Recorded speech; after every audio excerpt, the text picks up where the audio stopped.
Hello, dear students. Welcome to Andaman Academy. My name is Hitesh Upadhyay, your chemistry coach. और आज बच्चों हम कुछ इंपॉर्टेंट टॉपिक्स यहाँ पे कवर करेंगे बिना वीडियो की बड़ी लेंथ के। कुछ लिमिटेड समय में बहुत अच्छे टॉपिक को हम कवर करने वाले हैं जिनमें बच्चों को बहुत ज़्यादा समस्याएं होती हैं।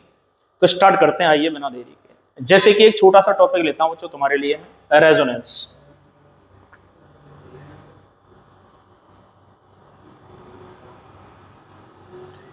बच्चों को ये लगता है कि रेजोनेंस पढ़ लिया तो बहुत आसानी से उनके क्वेश्चंस हो जाएंगे, और बहुत से बच्चों को रेजोनेंस का मतलब ही समझ में नहीं आता कि एक्चुअल में रेजोनेंस होता क्या है।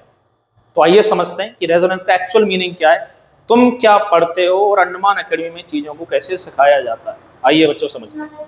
एक छोटा सा क्वेश्चन लेता हूं बच्चों।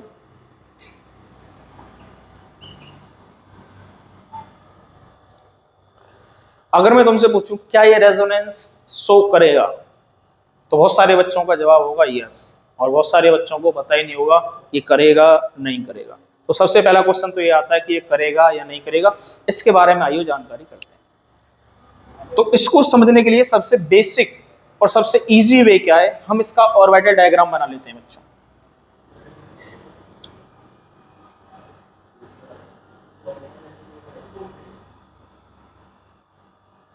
बोले इसका मतलब क्या है सर? तो इसका मतलब समझने के लिए मैं तुमसे पूछना चाहूंगा, for example CH2 double bond CH2। तो बच्चों तुम मुझे बताओ, इस कार्बन कार्बन के बीच में डबल बॉन्ड है, एक जिसमें से सिंगल बॉन्ड जिसको हम सिग्मा बॉन्ड बोलते हैं, और दूसरा पाई बॉन्ड है। तो बच्चों पाई बॉन्ड जब बनता है तो तुमने केमिकल बॉन्डिंग में पढ़ा होगा, पाई बॉन्ड बनता है sideways overlapping of P orbital से। इसका मतलब कार्बन कार्बन, इस पे एक पी ऑर्बिटल रहा होगा, इस पर भी एक पी ऑर्बिटल रहा होगा। जब इन दोनों की आपस में साइडवेज ओवरलैपिंग होगी तो यहां पे क्या बनेगा? पाई बॉन्ड बनेगा। बोले इसका मतलब ये हुआ सर कि पाई बॉन्ड अगर बनाना है तो पी ऑर्बिटल को क्या होना चाहिए? पैरेलल होना चाहिए। इसका मतलब मैं क्या यहाँ पे बोल सकता हूं कि अगर इन दोनों कार्बन के बीच में पाई बॉन्ड बन रहा है तो क्या इस पर पी ऑर्बिटल होगा? ये देखो बिल्कुल होगा। क्या इस कार्बन पर पी ऑर्बिटल होगा? बिल्कुल होगा। क्या इस कार्बन पर होगा? बिल्कुल होगा। क्या इस कार्बन पर होगा? बिल्कुल होगा बच्चों। इसका मतलब क्या हुआ? इसका मतलब ये आपस में क्या कर रहे हैं? ओवरलैप कर रहे हैं। ये आपस में क्या कर रहे हैं? ओवरलैप कर रहे हैं, पाई बॉन्ड बन रहा है। तो बच्चों तुम्हारा क्वेश्चन ये आता है कि बोले सर अगर ये साइड वाले आपस में ओवरलैप करते हैं तो क्या ये दोनों भी आपस में ओवरलैप करेंगे? भाई ये भी तो अगल बगल में ही लगे हुए हैं, साइड में लगे हुए हैं, तो इसका मतलब ये भी आपस में क्या करेंगे?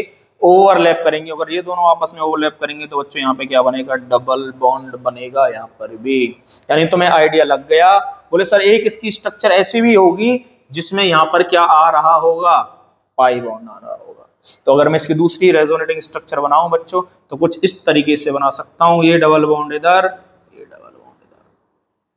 बोले इसका मतलब क्या हुआ सर? बोले इसका मतलब ये हुआ कि जब पाई बॉन्ड इधर शिफ्ट होगा, या फिर और आसानी से समझना चाहो तो ऐसे समझ सकते हो, ये पाई बॉन्ड इधर आ गया और ये उठ करके आगे चला गया। बोले इसका मतलब, बोले इसके दोनों इलेक्ट्रॉन उठ करके इस पर आ गए, इस कार्बन पर। जब इस कार्बन पर आए होंगे तो बताओ इस कार्बन पर क्या बना होगा? पॉजिटिव। इस पे क्या बना होगा? नेगेटिव। और इसके दोनों इलेक्ट्रॉन उठ के कहां चले गए बच्चों? अगले कार्बन पर, यानी कि यहाँ पे क्या बना होगा? पॉजिटिव। यहाँ पे क्या बना होगा? नेगेटिव। और बच्चों तुम जानते हो अगर अपोजिट चार्ज एडजेसेंट एटम पर प्रेजेंट है तो क्या फॉर्म कर लेते हैं? बॉन्ड फॉर्म कर लेते हैं। यानी ये नेगेटिव और ये पॉजिटिव क्या बॉन्ड कर लेगा? बॉन्ड फॉर्म कर लेगा। और बच्चों कुछ इस तरीके से बनता हुआ नजर आएगा। This is the resonance. तो हमें आइडिया लग गया इसके ऑर्बिटल डायग्राम से। बोले यहां पर भी क्या रहा होगा? डबल बॉन्ड रहा होगा बच्चों। क्या बातें यहां तक सभी को समझ में आती हैं?